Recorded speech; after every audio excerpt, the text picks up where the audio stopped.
A Utah woman was sentenced to prison Monday for locking her then 12-year-old son in a feces-coated bathroom and starving him for more than a year. Brandy K. Janes, 36, of Tokerville received 3 consecutive sentences of 1 to 15 years in prison for child abuse, according to the Spectrum. Janes could serve up to 45 years in a Utah state prison.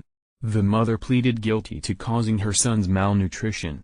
The young boy also was found to suffer from a protracted loss of use of limbs, and extensive emotional and mental delays earlier this month after officials found what they described as a torture chamber inside Jane's home, according to the Spectrum.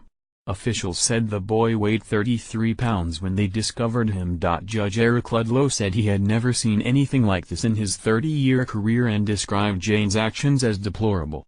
"I've been doing this for 30 years, and I've never seen anything like this," Ludlow said. "I've handled murder cases, rape cases, and I've never seen anything like this. It's unbelievable, quite frankly." Deputy County Attorney Angie Reddish-Day read a letter from Jane's son in court. The young boy explained the conditions he lived in while he was locked away in Jane's home. "Instead of eating breakfast, lunch and dinner, I would only get one meal of a couple of hot dogs every other day for months," the statement said. "I felt frozen when I was drenched with ice-cold water in the winter." Ludlow said he found the victim's letter particularly heart-wrenching, especially when the young boy said he would like to talk and see his mother again at some point.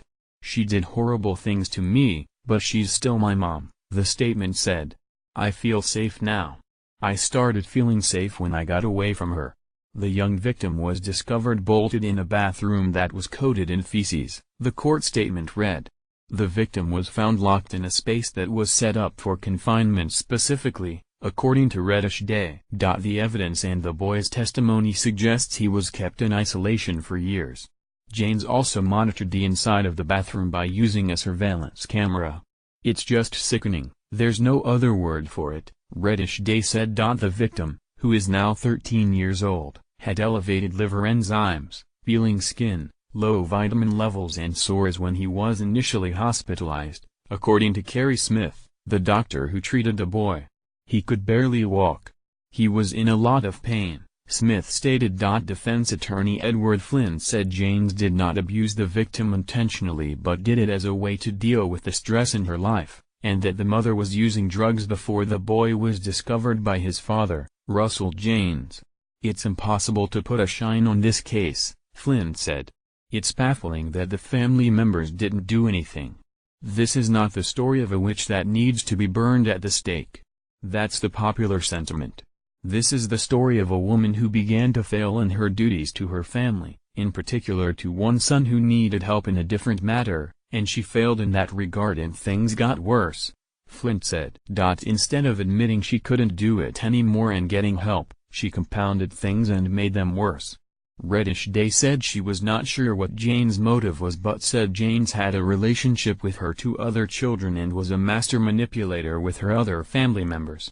"Frankly, I don't understand the motive for why this child was treated the way he was," Ludlow stated. "The state of living and accommodations for this young man were disgusting and unsafe. No child should be subjected to live in the conditions he had to live in." Smith said the victim was in better health and had gained weight as well as grown taller, but he may never have a normal gait.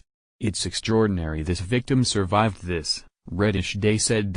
Russell Janes was slated to appear in court on Sept. 19 after being charged with third-degree felony reckless child abuse. He was accused of not getting involved with his son's abuse, but Reddish-Day said the father was lied to and banned from visiting his son for more than a year. The other children are in the custody of the state.